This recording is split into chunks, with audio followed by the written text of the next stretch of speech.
में करेंगी और तस्वीरें देखिए निकलकर सामने आ रही हैं जहां बीएसपी अध्यक्ष मायावती की मौजूदगी नजर आ रही है। चुनाव को लेकर लगातार चुनावी सभा जिसमें तमाम जो बड़े नेता हैं शिरकत करते हुए नजर आ रहे हैं। आप सभी लोगों से मैं मध्य प्रदेश में 17 नवंबर को चुनाव होने हैं और चुनाव से ठीक पहले बीजेपी कांग्रेस जो है अब पार्टियां अपना दमखम लगा रही है और एमपी के रण में बीएसपी अध्यक्ष मायावती अभी चुनावी सभा को संबोधित करती हुई नजर आएंगी और ये तस्वीरें आ रही है मध्य प्रदेश की रीवा से।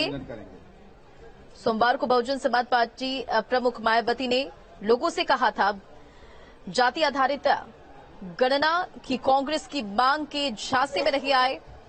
कांग्रेस पर निशाना साधती हुई नजर आई थी। सोमवार को जब चुनावी सभा को संबोधित कर रही थी और बसपा प्रमुख ने मध्य प्रदेश के अशोकनगर में एक रैली को संबोधित करते हुए कहा कि कांग्रेस ने संविधान निर्माता बाबा साहेब अम्बेडकर को भारत रत्न देने में भी देरी की थी और आज एक बार फिर से चुनावी सभा को संबोधित करते हुए नजर आएंगी। बीएसपी अध्यक्ष मायावती मध्य प्रदेश के दौरे पर हैं। बीएसपी अध्यक्ष मायावती और ये एक्सक्लूसिव और लाइव तस्वीर मध्य प्रदेश के रीवा से। आपको बताते चले कि मध्य प्रदेश में 17 नवंबर को चुनाव होने हैं और चुनाव से ठीक पहले सभी पार्टियां जोरों शोरों से चुनावी सभा को संबोधित कर रही हैं।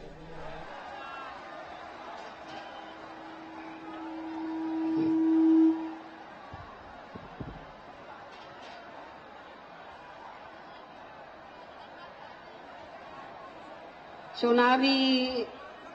जनसभा में इकट्ठा हुए बीएसपी के सभी छोटे बड़े पदाधिकारी एवं कार्यकर्तागण, आज आप लोग यहाँ अपने मध्य प्रदेश स्टेट में विधानसभा के लिए हो रहे आम चुनाव में अपनी पार्टी के उम्मीदवारों के समर्थन में मुझे सुनने के लिए भारी संख्या में यहाँ इकट्ठा हुए हैं, तो उसके लिए मैं आप सभी लोगों का हार्दिक दिल से आभार प्रकट करती हूँ। और अब मैं सबसे पहले अपनी पार्टी के संबंध में ये कहना चाहूंगी, हमारी पार्टी ये चुनाव आपके मध्य प्रदेश स्टेट की अधिकांश विधानसभा की सीटों पर पूरी तैयारी व दमदारी के साथ लड़ रही है। अर्थात हमारी पार्टी ने इस चुनाव में यहाँ केवल गोंडवाना गणतंत्र पार्टी को छोड़कर अन्य किसी भी पार्टी के साथ किसी भी प्रकार का कोई चुनावी समझौता आदि नहीं किया है। इसके साथ ही हमने बीएसपी से जुड़ने की तादाद को ध्यान में रखकर फिर उस अनुपात में ही यहाँ सर्व समाज के लोगों को टिकट भी दिए हैं। लेकिन अब मैं इस हो रहे विधानसभा आम चुनाव में आप लोगों का ध्यान अपनी पार्टी बीएसपी को कामयाब बनाने के लिए कुछ जरूरी बातों की तरफ दिलाना चाहती हूँ। और इस संबंध में सबसे पहले मैं आप लोगों को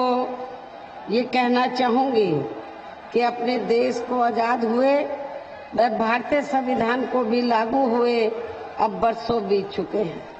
और इस लंबी अवधि में केंद्र व आपके प्रदेश में भी यहाँ विभिन्न विरोधी पार्टियों की सरकारें रही हैं। लेकिन दुख की बात यह है कि इस दौरान यह सभी विरोधी पार्टियों की रही सरकारों में आपके प्रदेश सहित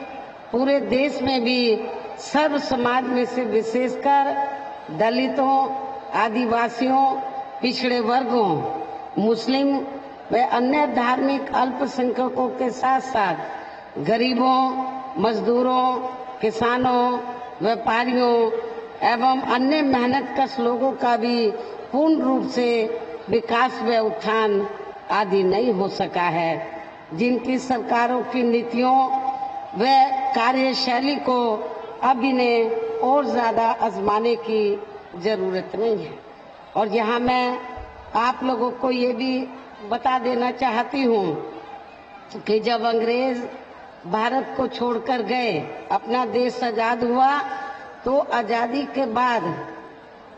तो केंद्र और ज्यादातर राज्यों में कांग्रेस पार्टी सत्ता में आसीन रही लंबे अरसे तक। लेकिन कांग्रेस पार्टी की हुकूमत के दौरान ना तो दलितों का उत्थान हो सका, ना आदिवासियों का,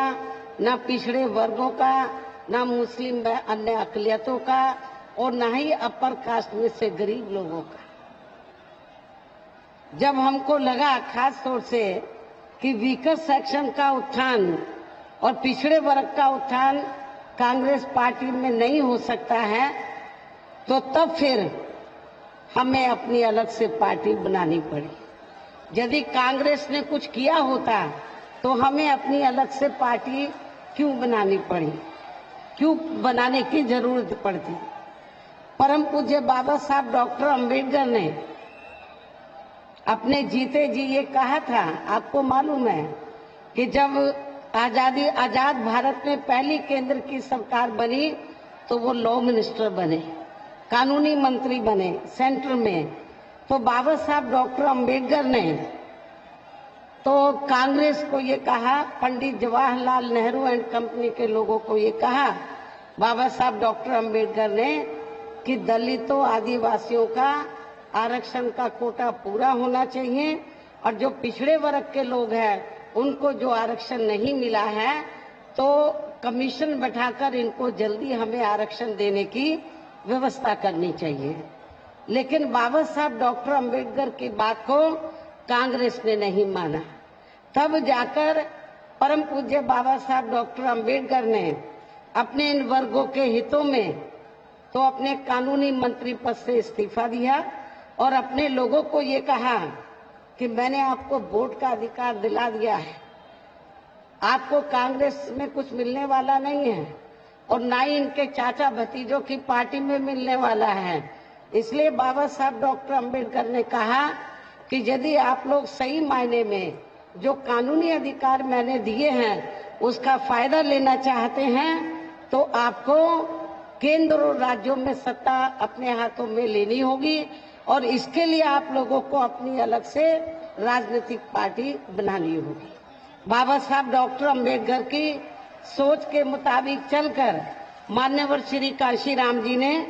बहुजन समाज पार्टी का गठन किया। और आप लोगों को ये मालूम है कि अभी हमारा समाज पूरे तौर से तैयार नहीं हो पा रहा है, और जिस दिन तैयार हो जाएगा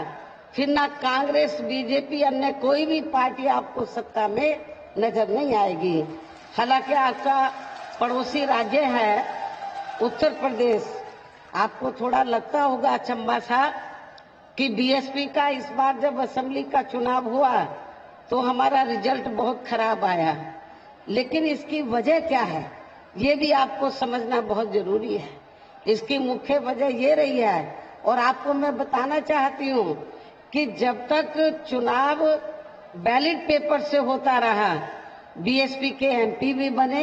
एमएलए भी बने, 4 बार सरकार भी बनी यूपी में। लेकिन जब से चुनाव ईवीएम से होना शुरू हुआ तो तब से हमारा वोट का ग्राफ वहां पे नीचे गिरा। कुछ तो दाल में काला है, कुछ तो गड़बड़ है। तो ज्यादातर सुनने में यही मिला कि मशीनों में गड़बड़ हुआ है। लेकिन इसका मतलब ये नहीं कि आप लोग ये सोचे जब मशीनों में गड़बड़ है तो हमें वोट डालने की क्या जरूरत है। लेकिन ऐसा आपको नहीं करना है। कभी कभी जो ये गड़बड़ कर रहे हैं इनका सिस्टम फेल हो सकता है, इसलिए आप लोगों को अपना वोट डालना चाहे मशीनों में भी है और डालना बहुत जरूरी है। तो इसलिए मैं आप लोगों को ये कहना चाहती हूँ कि हमें जब हम लोग आगे बढ़ेंगे तो हमारे रास्ते में किस्म किस्म की रुकावटें आएंगी, हमें उन्हें झेलना होगा। मनोबल गिराना नहीं है कि रिजल्ट खराब नहीं आया अपने घर में बैठ जाए, ऐसा नहीं है। हमें और रास्ते निकालने होंगे। तो इसलिए मैं आप लोगों को ये बता रही थी कि चाहे तो वीकर सेक्शन के लोग हैं, चाहे वो विभिन्न क्षेत्रों में कार्यरत लोग हैं, तो जो भी केंद्र के अंदर राज्यों में सरकार बनी, जिस भी पार्टी की, उनकी नीतियों, गलत नीतियों और कार्यशैली की वजह से इनका उत्थान अभी तक नहीं हो पा रहा है। अब इन्हें और ज्यादा आजमाने की जरूरत नहीं है। और इस मामले में खासकर मैं दलितों, आदिवासियों व अन्य पिछड़े वर्गों के लोगों को ये भी बताना जरूरी समझती हूँ कि इन्हें परम पूज्य बाबा साहब डॉक्टर भीमराव अंबेडकर के कड़े संघर्ष एवं अथक प्रयासों से भारतीय संविधान के तहत मिले कानूनी अधिकारों में से खासकर सरकारी नौकरियों में जो आरक्षण की सुविधा मिली है, तो उसे भी यहाँ शुरू से ही इन वर्गों के प्रति हीन व जातिवादी मानसिकता रखने वाली सभी विरोधी पार्टियों की रही सरकारें प्रभावहीन बनाने में तथा इसे अब धीरे धीरे खत्म करने की भी पूरी कोशिश में लगी हुई है। यही मुख्य वजह है कि देश में आजादी के बाद व शुरू में केंद्र व अधिकांश राज्यों में भी काफी लंबे समय तक सत्ता में आसीन रही कांग्रेस पार्टी ने और अब पिछले कुछ वर्षों से केंद्र एवं काफी राज्यों में भी बीजेपी व अन्य विरोधी पार्टियों की रही सरकारों ने इनका यह आरक्षण का कोटा अभी तक भी पूरा नहीं किया है। पदोन्नति में आरक्षण को तो इन्होंने मान्य कोर्ट की आड़ में काफी हद तक खत्म ही कर दिया है और इस मामले में लगभग यही खराब स्थिति हमें यहाँ आपके मध्य प्रदेश स्टेट में भी देखने के लिए मिल रही है। इसके साथ ही अब इन वर्गों के लोगों को प्राइवेट सेक्टर में आरक्षण दिए जाने की व्यवस्था किए बिना ही